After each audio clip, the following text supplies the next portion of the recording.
Huh? What?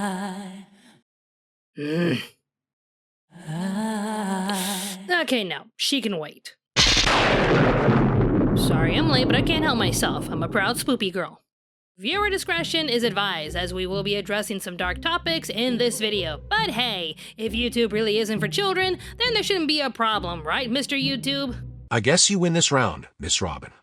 For now.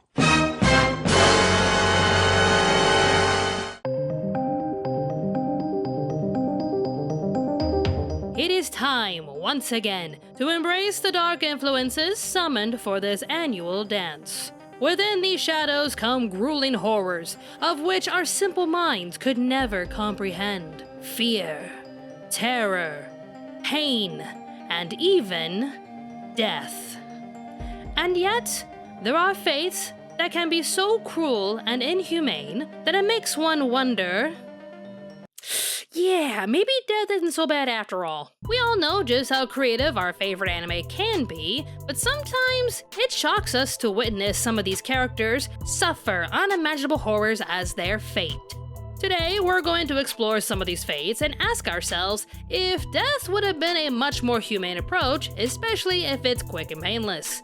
These characters don't get any sort of mercy with these fates, to the point where they would welcome death if they could. But unlike other lists, I will be handling this a bit differently, since I noticed something in my research, and that is, a lot of these characters suffer similarly to others. So instead of just choosing one show per number, I'm going to describe the fate, while including most anime titles that fit the bill. And I'm sorry if I miss a few, but again, there's a lot of titles to cover. This is gonna be a horrifying doozy, but nonetheless, let us begin with this cruel list of fates worse than death.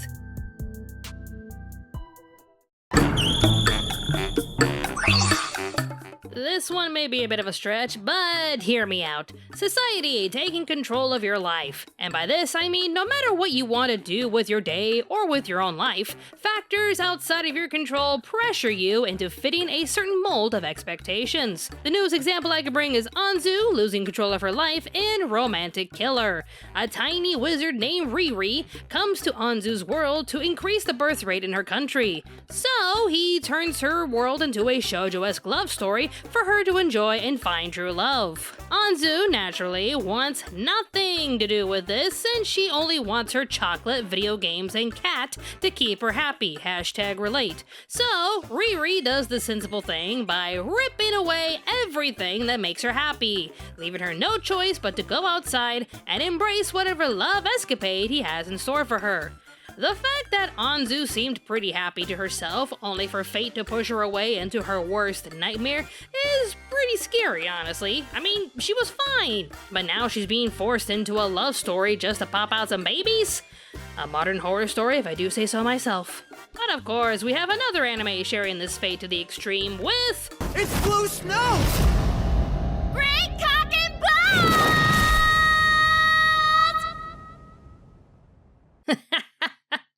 Oh, I feel sorry for every character in this show. So, for those of you who don't know this classic anime, Shimoneta is based in a world that vows to keep society clean and free from any form of impurity.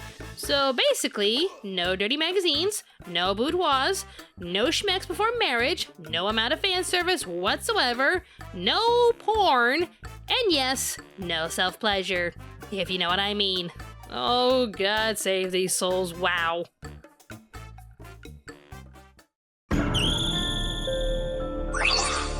Curses! Your life generally sucks if you're forced to endure a curse, since, you know, they're meant to punish or torture you. For starters, we have the curses in Made in Abyss. For every level of the abyss you travel to, you suffer some sort of a curse. And these curses can start off mildly, from dizziness to nausea, but go as far as to permanently deform you and even kill you in the most agonizing way possible. It's as if the abyss is trying to tell everyone to stay out or something. Then we have the Curse of Contradictions from Fairy Tail. Since Zareth gave no regards to the balances of nature while trying to revive his dead brother, he was given the Curse of Contradictions. What it basically means is if he has any sort of feeling towards life, everything around him dies. So, the more he disregards every living being around him, the less likely he is to completely kill everything. Not only that, but his beloved Mavis was given the same curse due to her own conceptions over who should live or die. And just when we thought they could find solace in each other's fate, the love Zareth had towards Mavis ended up being her downfall. Now that's just cruel. Perhaps just as cruel as the immortal and reincarnation curse from, you guessed it, the 7 deadly sins. In a literal Romeo and Juliet scenario, Melodius and Elizabeth abandoned their gods in order to be together. But when they lost their lives during the Holy War, it is revealed that their own parents gave them a terrible curse. Melodius is doomed to live forever, just to watch his beloved Elizabeth live and die as a human for however long the curse may last. Not only will Elizabeth find Melodius in every life she is born in, but she will also die 3 days after she remembers everything. And all because Mommy and Daddy didn't approve of their relationship. And lastly, let's not forget the curse you can endure when you eat one of the famous devil fruits from One Piece. I mean, you do get a new supernatural ability that can be pretty useful, but not only do you lose your ability to swim, in some rare cases, you get another random curse that can range anywhere from tolerable to regretful. Maybe getting supernatural powers wasn't worth it after all.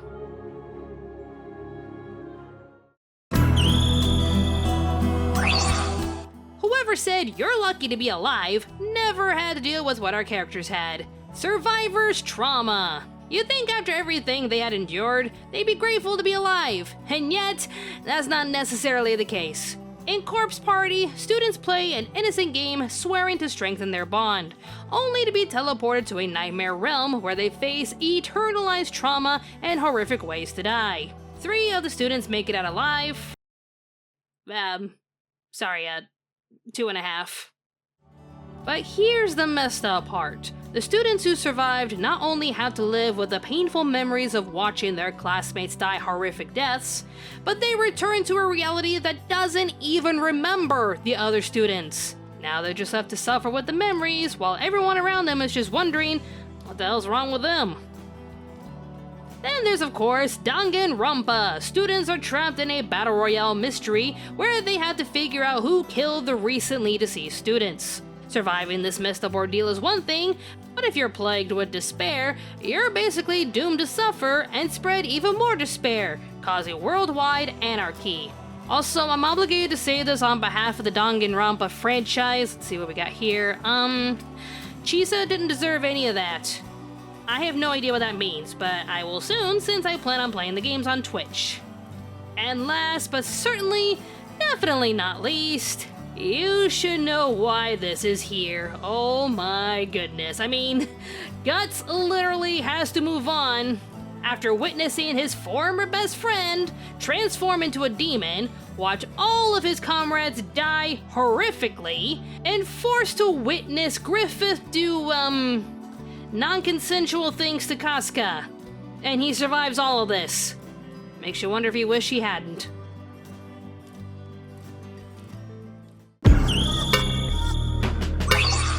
Let's move on to a more troubling fate that honestly comes a little too close to home, and for this segment, viewers' discretion is definitely advised.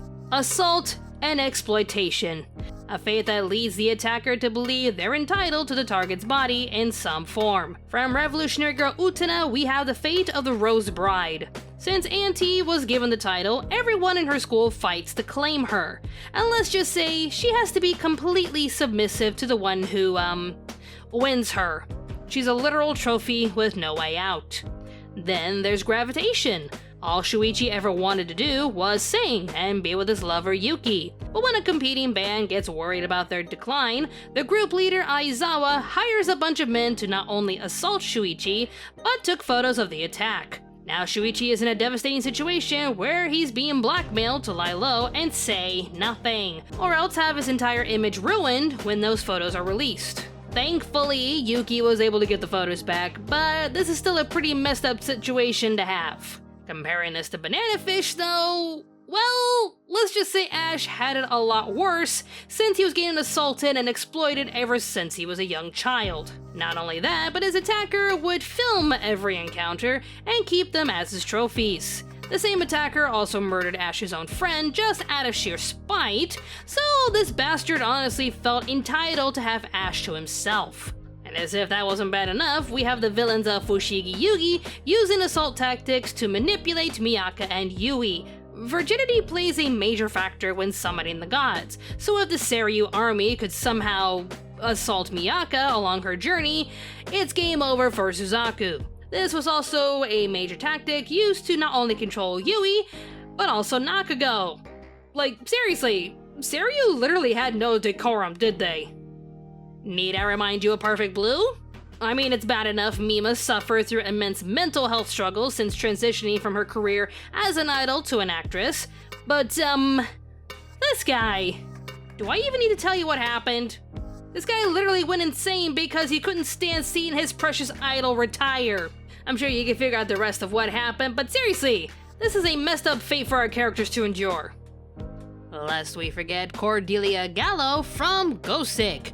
Because of how special her bloodline is, a selfish cult leader named Marcus Albert de Blau wanted to mate with her in order to produce his own progeny, so he takes it upon himself to kidnap her, assault her, confine her until she gave birth to their child, and thanked her by locking her up in a sanitarium while he gets to keep the baby. The sheer freaking audacity! Like, seriously, how entitled does this asshole think he is?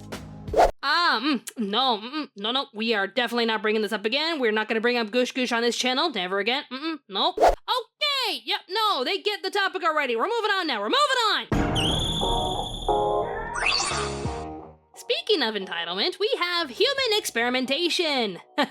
This is a fun video, isn't it? It's pretty straightforward stuff we have here, since honestly, it involves an absolute madman choosing a target to do unspeakable things to them. Remember the curses from Made in Abyss? Yeah, well, scientists were able to figure out all of them by throwing orphans down those layers just to see what would happen. You know, for science. Then there's poor little Eri from My Hero Academia. Being used by evil researchers for her quirk, she basically has a power that can revert anyone back to a previous state, like before an injury occurs or even making someone younger. But her captors believe she has the ability to suppress a person's quirk. So, she's being experimented on to see if they can make a drug to erase their target's power. My guy, she's just a little kid. Speaking of which, there's good old Medusa from Soul Eater experimenting on her own child to see if she can fuse a Meister and a weapon together, ultimately making an extremely powerful weapon for her to use. Seriously, Medusa, have you no heart? This is your own child you're experimenting. Oh, I spoke too soon. Yeah, we don't have to talk about this one. We all know what happened here. This is basic 101 stuff. So, again, we're moving on. Bye. What's more horrific than experimentation? Try being turned into a monster. Whether it's through experimentation or magic, feeling yourself lose your own humanity as you transform into a grotesque monster is unthinkable. In Jujutsu Kaisen, Mahito has the ability to transform a target's soul into whatever he wants, but by doing so, he transforms them into distorted creatures. Then there's the poor victims of spontaneous human combustion from Fire Force. In some cases, the victims who suddenly perish in spontaneous human combustion transform into infernals, demonic creatures constantly in pain because, well, they're on fire. That's probably not helping them at all. In Blood Plus, if you're injected with Diva's Queen Vampire Blood, well, sucks to be you because now you've been transformed into a, I could totally read this word. Chiropteran. I'm so good at this, but either way, have fun with that. But of course, I know you won't have any fun turning into a witch soon after becoming a magical girl. If you make a deal with this infamous rodent, not only will your wish come true, but you will turn into a magical girl that gets to fight witches. Little knowing that you will become a witch if your soul gets too corrupted. It's a messed up circle of life, but for witches. And finally, I do believe I have saved the worst one in this scenario, and that is, if your close loved one desires to see you come back to life through a deal with the Earl of Millennium, you will come back, but then you'll be forced to kill your loved one, transform into an Akuma, and hide inside the body of your deceased loved one. Well, that's just disgusting.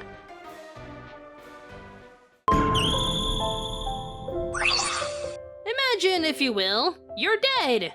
Good for you. You think it's finally over, and your soul can rest in peace. But then, life just takes an interesting turn by pulling you aside and saying, it ain't over yet.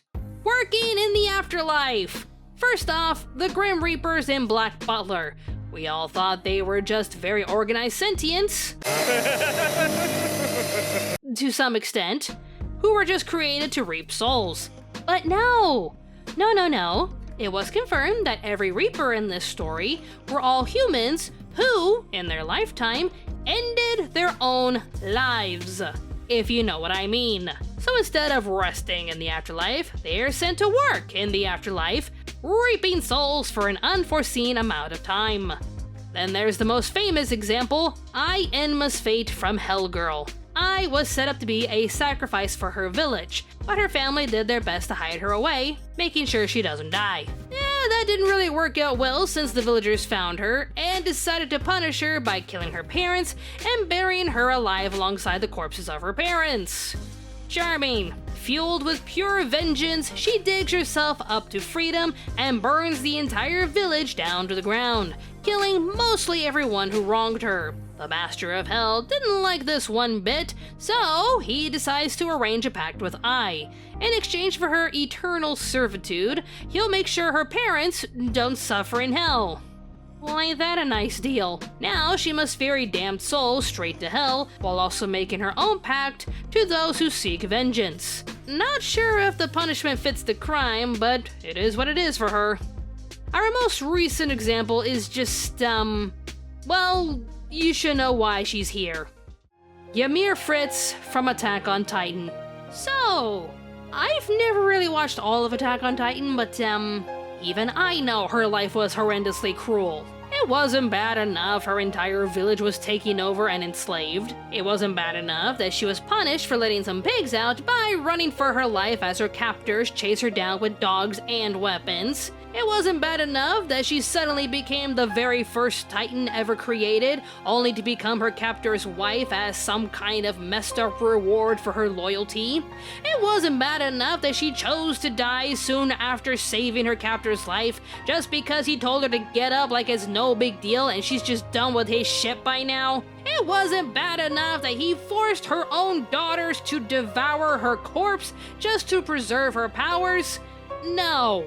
She is still forced to mold new Titans in the afterlife, thinking she will never, ever be free from her captor's control. And no one even blamed her for going off with Eren in that finale. Almost like we're all saying, you know what? Let her cook. Seriously, she's earned this.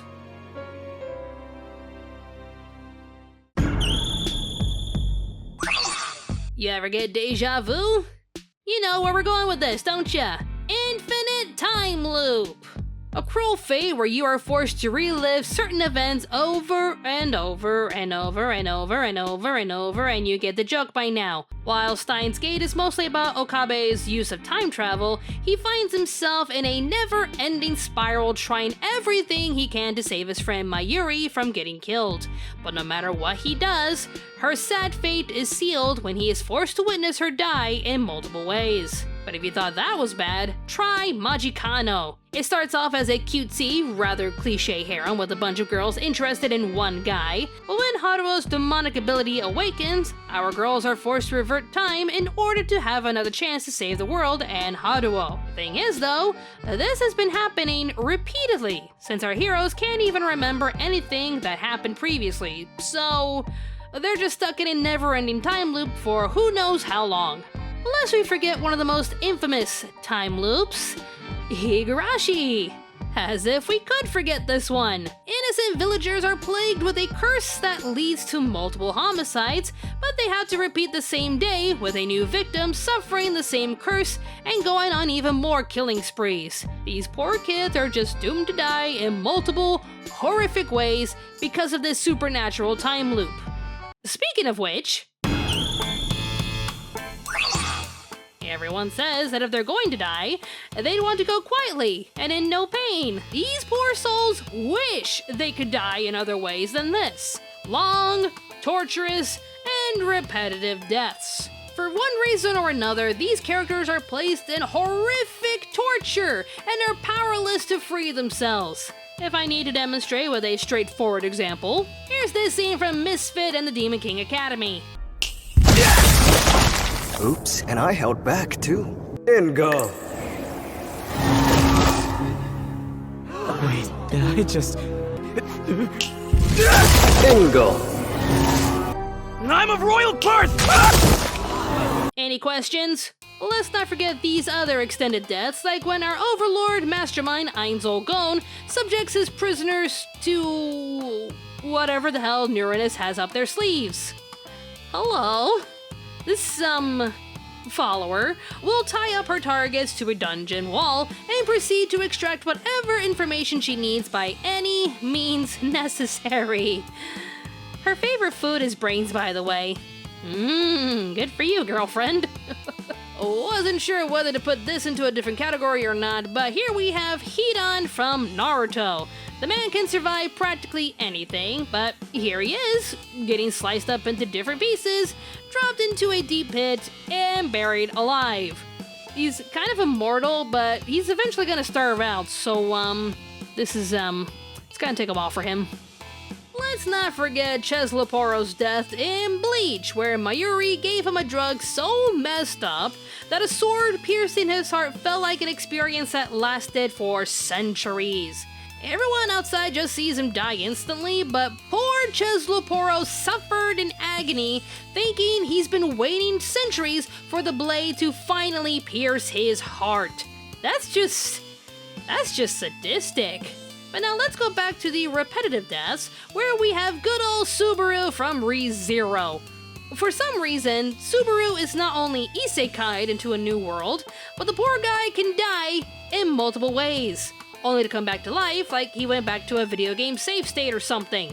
He's been stabbed a lot, frozen, beaten to death, and eaten alive by cute little bunny-like creatures. This one gets me every time. Just, damn. It is the rabbit.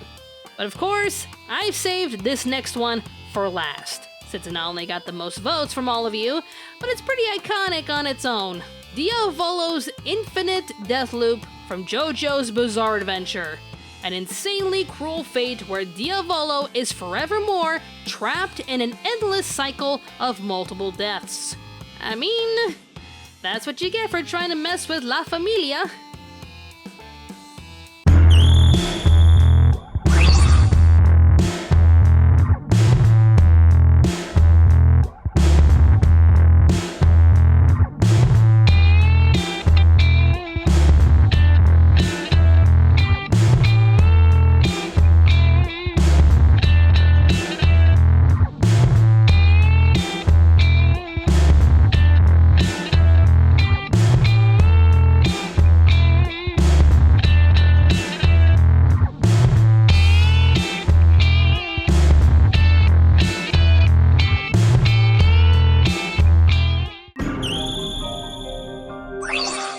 Naturally, the one fate that obviously tops this list is without a doubt eternity. But why stop there? Because in some cases, living eternally can have some benefits depending on the person. Sure, you may see your family and friends die, but you can still witness the world around you changing in many ways. But we're not talking about eternal life with freedom, no.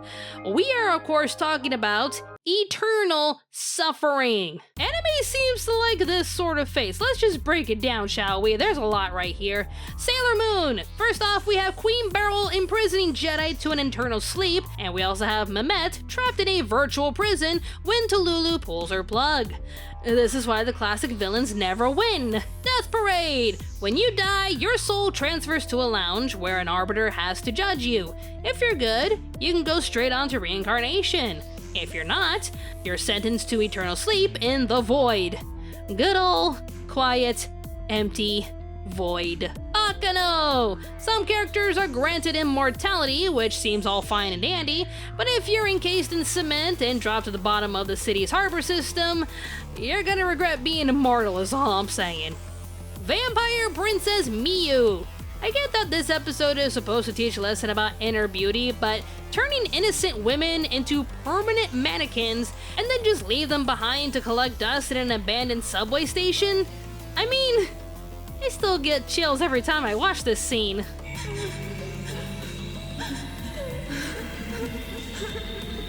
Anyways, Lost Song. Hell hath no fury like a woman scorned is an understatement.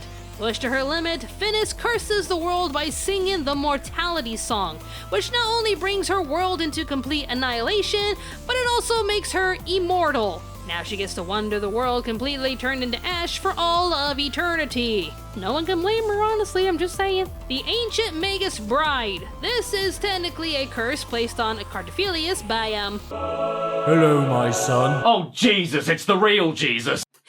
I still think this is freaking funny. But now it's a painful fate both he and Joseph have to share. He's an immortal being, but he's also eternally rotting and feeling nothing but pain and agony for eternity. It's no wonder he goes crazy. Can you blame the guy? Even the classics use this cruel fate with ninja scrolls. The immortal shinobi Genma probably regrets being immortal, as he's not only encased in solid gold, but ends up at the bottom of the ocean soon after the ship he was on begins to sink. Now he's just sitting at the bottom of the ocean for all of eternity. Sucks to be him. And I can go on and on and on with this topic since, like I said, this one seems to be a very popular fate worse than death that anime loves to use. Let's end things right here with probably the most messed up fate everyone will wish they will never have to endure. The Sinning Tree from Yu Yu Hakusho. The only way our heroes could survive the encounter with Elder Toguro, while also giving him a punishment fitting this twisted villain, Kurama unleashes the Sinning Tree, a sadistic life form that will not only put Elder Toguro in a permanent nightmare, but also imprison him for all of eternity in never-ending pain. Let's just all be grateful we'll never have to share this fate.